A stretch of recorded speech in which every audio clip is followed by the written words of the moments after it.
These adored mid-19th century ballet goddesses fan the flame within our soul even today. We too have our living legends. Tradition's beauty is as untarnishable and imperishable as gold.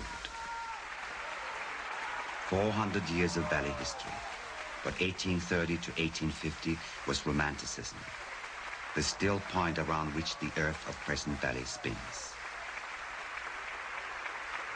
Théophile Gautier described them as happy angels who scarcely bent the petals of celestial flowers with the tips of their pink toes.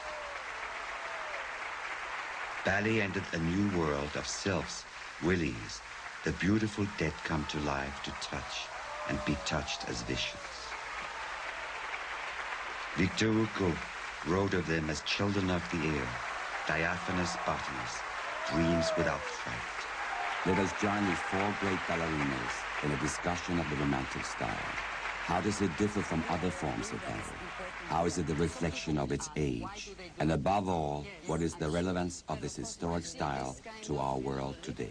You know, you will see the style, and what we do, I think, is to get without pretension to be or Lacerito, or I don't know, you know. For example, in my case, it's impossible, so you try hard and study on the lithograph and what you can read about, or what you can teach you, on the inspiration that you have from other dancers. For example, I had a lot of inspiration from you, Danny. So, you know, it's, I think it's wonderful. I mean, it's the kind of richness that all form of art, you know, had, you know, and left, you know. To apport. And so you have to keep alive. I mean, you go to the gallery, you look at painting, and you have inspiration, and, you know, any form of art. You read a book, you know, so this is life continues, you do new things, but still you go back and you have inspiration, making other new style, but still that is kind of going, you know. Bring it that past into the present, actually, because dancing is not a painting, dancing is alive, an art that is alive, and if we don't do it, it doesn't come alive. 2,000 meters above sea level and 400 kilometers north from Mexico City, you reach today's provincial capital of Guanajuato. 450 years old, 45,000 inhabitants. Once the great source of silver for all the territory of New Spain. Its ornate, elegant public buildings contrast with the simplicity of the city's life. But both stand in a testimony of triumph over injustice and for peace untrammeled. Once it was a seat of revolt. Its mine workers, oppressed by government supported by foreign troops, carried torches to destroy enemy arsenals. Now all is tranquil, and Guanajuato is the home of the great annual International Arts Festival Cervantino, named after Cervantes. The theater, adorned with 8 muses and 11 columns, was begun in 1873.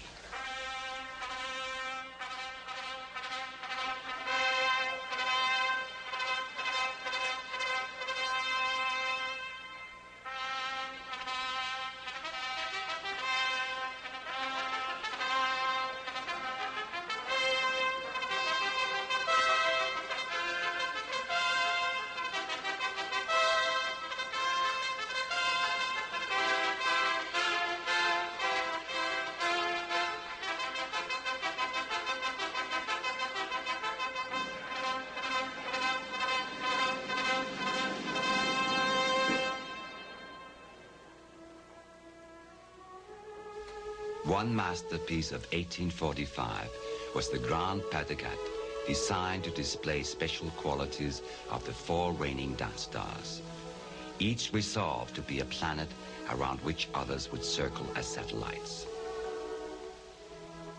Also 4 ballets were popular then, but remain only half remembered through lithographs.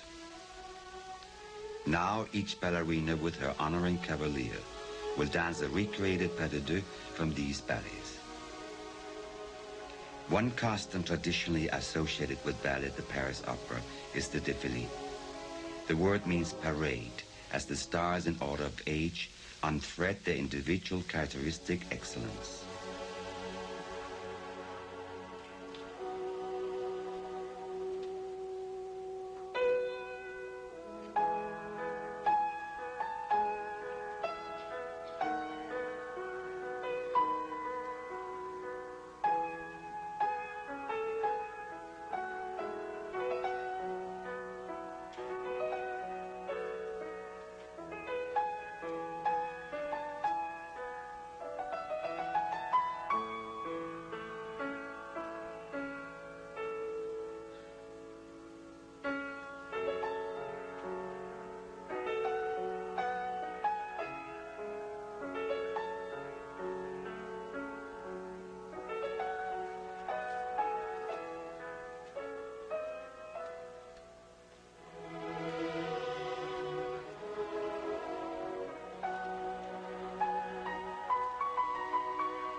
we four dance the Grand Pas de Quatre, and we four dance Pas de Deux also in the same program, and yet the Pas de Deux are different from the Grand Pas de Quatre. They are on the romantic style, but they have a different little thing to add, like you with Esmeralda.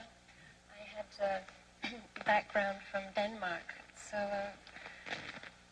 you do Graham. That's where I learned the Bournonville tradition, which is wonderful, really, because the ballets have remained in the repertoire since he worked in the 1830s, 1840s.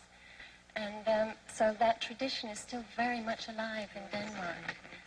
You see the older dance actors, they play these marvelous pantomime roles, and somehow it gives so much life to the Bournonville ballets to have these pantomime actors. It is not only pantomime, it's so much jumping that is a ballet that is a killer, for example, which is La Symphonie. Oh, but it shows the balance of the ballets which were made in that period. The balance between the pantomime and the dancing was very integrated somehow. I think more integrated than perhaps in the Petit Pas era, where divertissement was very much separated from the pantomime sections. It's more involved. And Giselle and La Sulfide, the acting was very much integrated, I think. Into the dancing himself. Yes, absolutely. And the style that I learned there is very much a sort of light and a natural gracefulness, and it's very difficult to pinpoint it in words, but it's something very special, and Peter and I tried to use that style in the Pas de Deux we choreographed for Esmeralda. Yes, it's quite strange that they don't, they think, most of the people, that pantomime is not necessary, you know, it's kind of old-fashioned, and I don't find that, you know, I really think this is so important. It's the way how to do it, and how to do it in the right way, you know. Yes, to be very sincere.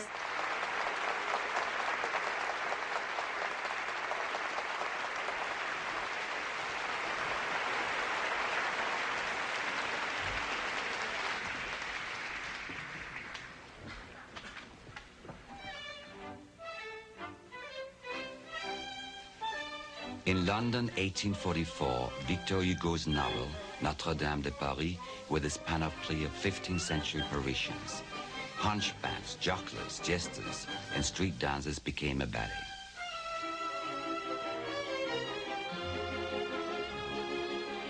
Here it tells the story of Esmeralda, street dancer hired to perform at a wedding. She discovers that the bridegroom is the very man she has long loved. The pair dance. Esmeralda conceals her jealousy and loss. She dances through tears, always displaying the vivacity of her profession.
something important that I think we must tell them. It is that one thing is to dance Le Grand Pas de Quatre, which we four dance together, which has the stage for you, and then you give it to the other one. This is a style where our body is a little bit pronounced, our head, even the movement of the arm. And the other one, it is your pas de deux that you dance. Or the, Natalia or the Swiss Natalia, maid, yes. Yes. Which is not quite like the Grand Pas de Quatre. It has on the same style, but it has a charm, a different, because she's representing an historic. A Swiss maid, yes. Yes. But I think it's nearly more influenced by a certain joie de vivre that was very much in fashion in the 18th century already. You know, sort of a very free peasant-like and a bit a coquin, you know, as we say. But it's still very in fashion in the Romantic period. I think one of the most wonderful things, it is the discipline in the different style of the putting of the head, of the arms. You were talking about the round of the arms, the control, and the position, the way that they do speak. Of course, they do speak of something, don't you think? Because as it all plays a part of that style. That's true. In Paris, I've been told when I was working with teachers like Chauviré that il y a le temps de la conversation. It means that when you dance this style, it's like a conversation with the public, and each pose of arm, each port de bras is like a word. High in the Swiss Alps, a milkmaid is enamored of a handsome horseman. In her secret loneliness, she has confessed to her statue the depth of her passion. To her mortification, the statue comes to life and turns out to be that man himself.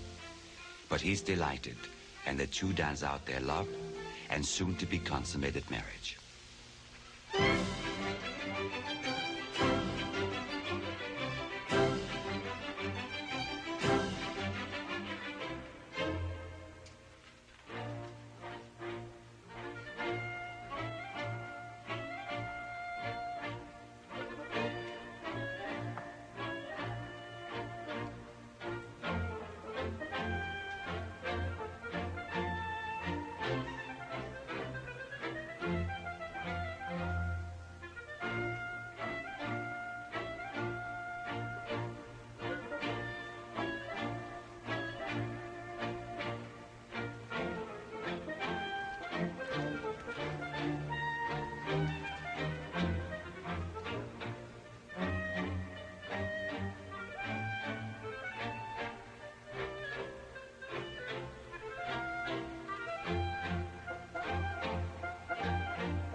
After writing Giselle, Gautier turned to the exotic. Paris is a Persian courtesan inhabiting Allah's paradise. First performed in Paris in 1843, a time of opium and hedonism, the pas de deux shows a man in drug-induced sleep. The Paris appears and seduces him. But is it only a vision, a dream, hallucination? A bouquet of flowers will prove its reality, and in paradise one day, the lovers will be eternally united.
The Romantic era was really a period in history, and it began in Paris in 1830, and it began on the stage as well as in literature and painting.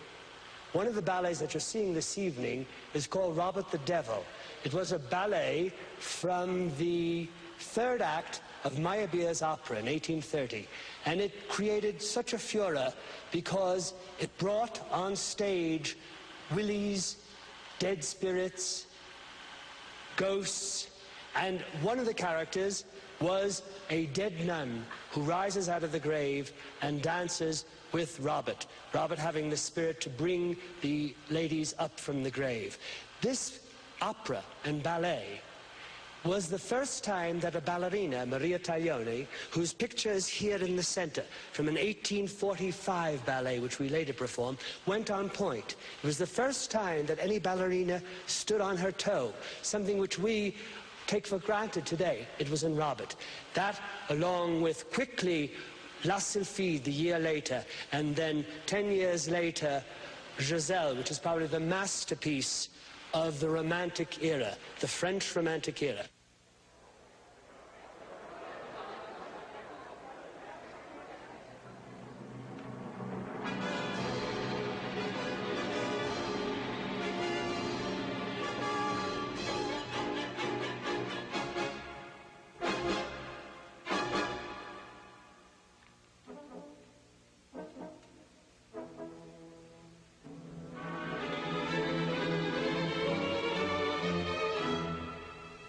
The devil has seized the branch from the mystic cypress tree growing over the grave of St. Rosalie.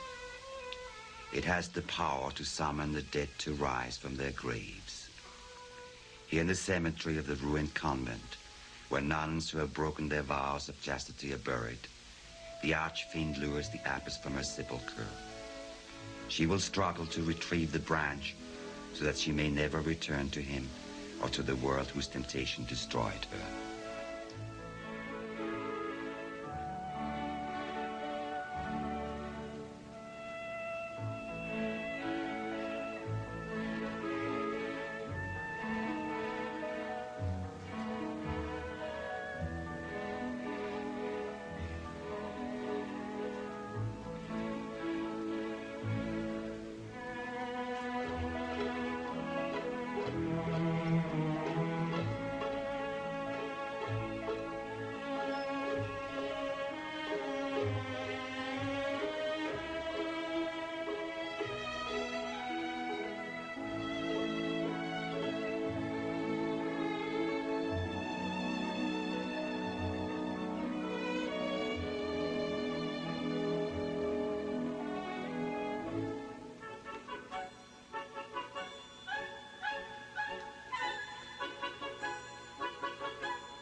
this romantic ballet should be studied, danced, and the choreographers of today who have done our pas de deux and have worked hard into it has been very hard for them because they have to do a lot of research. They have to study it. Try to put this pas de deux that will give the feeling, the atmosphere of the romantic era with our knowledge of today of advanced theater. So people will not say, oh, this is impossible, but people will say, how charming, how delightful, how beautiful it is to look at it. Don't you think? Yeah, still you have to have your personality to put on. For example, in Giselle, I know that is a style. For example, first act is like a peasant girl, you know, which is, I think, I start to cut a little bit, you know, this kind of too much, you know, and just to have the touch of the style. I think Giselle has the chance to make you more free on your way to dance, still with the touch of the period. You understand? Well, let me see. Because well, you say in Pas de Quatre, you do a little bit with a sense of humor, like we talk about. Yes. We exaggerate the position. Yes, and we you put keep it. that. And Giselle, the same position, But you do it, but you do it longer. Yes, exactly. In the way that is your way to work today. Because it's a dramatic ballet. And you have more, it's your interpretation too, your movement, you know. But definitely, because you see, in Pas de Quatre, you are impersonated a person that really dances that way. That's it. But in Giselle, you are impersonated on a story, a girl so right. So the person is not described as it, but it's the story, the one you must tell. That's it. Yes. Because you were saying before, our technique, our way to work, and the ballet, which you can be, you know, more strict in some position and more freedom in your way that you are working in other ballet, which they are still in the romantic era. Well, the arms can be changed. One can put it like here, one here, one here, one here. There are many positions, and the head, and these can be changed. But what cannot be changed is the feeling, the atmosphere that you must give. Yes, that we have to keep. Yes, I said, I don't know, I said the touch has to be there, that it has more chance to be more free on, I agree with Carla. I think you're allowed in Giselle of your own sensibility, even if it's different from another Giselle that can be very wonderful. Because you are not portraying a personality, you are not portraying an individual. No, you're telling a story, so therefore you can your own elaborate it in it. Live in Giselle. I don't think there is in the world two dancers who dance exactly alike. No. It doesn't exist. No. It has never existed. And it's very simple to understand. In a family with many children, they're not exactly alike. You know? And in the world of art, that's the reason of it, is how much each dancer, each individual has to give. Of course. That's important. Yes. I think we all agree on that. Oh, yes.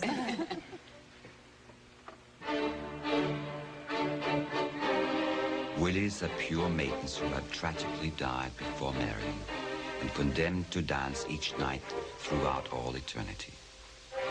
In vengeance, they force any swain they chance upon to dance their unpitying waltz until he dies.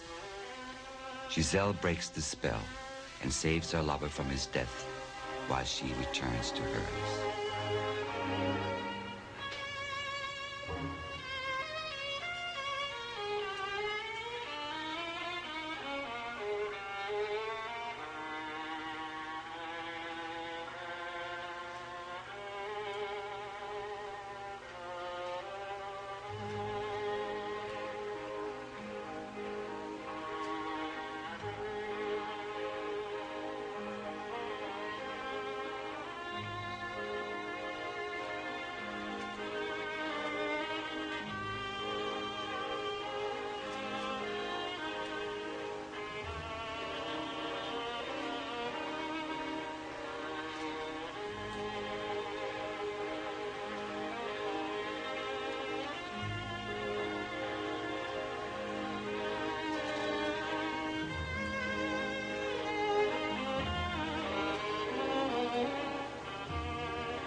Anton Dolin, the choreographer of the Grand Pas de Quatre, is a specialist in the romantic style and was one of the great danseurs of all time. For many years in my studio home in London, there hung a copy, actually, of this lithograph, very famous lithograph by Chalon.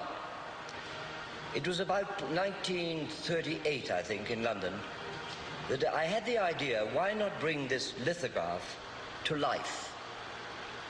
For many years it had been nothing but a lithograph and a dead picture. The original music was found eventually by a very great historian of the ballet, Cyril Beaumont, at the London British Museum. Of course, there was no orchestration and there was very little indication as to what the music was about, but he did have the pas d'ensemble, the variation of Taglioni, the variation of Cerito, the variation of Gran, and the variation of Grisi. Eventually, in 1941 in New York, I really did recreate or reconstruct the ballet. All I had to go on were various critics of the time when it was first produced in London at His Majesty's Theatre, which was July 1845, when it was danced by the four great danseuses. In those days, they were not called ballerinas, they were called danseuses. Marie Taglioni, Fanny Cerito, Carlotta Grisi, and Lucille Gran.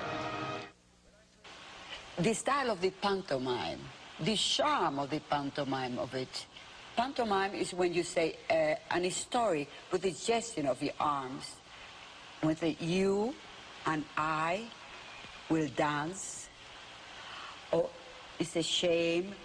I think it is charming, and I've seen that in all the ballets that we do, there's a certain feeling of it. Yes, but this in particular case, in this pas de quatre, it is something of humor too, you know, which this four greatest dancers had, you know, at that time, this kind of rivalry. Yes, rivalry. Rivalry, you know, yes. and so it has a touch of, you know, of I imagine must have been... picking, it's a picking thing, you know, Yes. is to give the stage and to just go off, you know. With a smile. Like that. So, Well, it must have been something... the story of the pas de quatre, sorry, No, maybe that's you what I can wanted. tell, you know, Yes. how they did it, these four greeters, and they put together, and this big going on, who was dancing, Taglioni. In England. It was put on in England really for the anniversary of Queen Victoria. Yes. They were the four greatest dancers of that time. Yes. There were another one, a fifth one, that it was Fanny Esler. But somehow they could not get her. They decided four of them. So it was Taglioni, Cerito, Graham, and Grisi. So I think basically is based on style and, you know, how to bow and this kind of femininity. Femininity, yes. Femininity. So graceful and, you know, so charming. It's basically, you know, it's not really a story there. It's, you know, it's just a kind of competition between the four of them, you know, and still with so much with charm, elegance. Yes.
Thank you.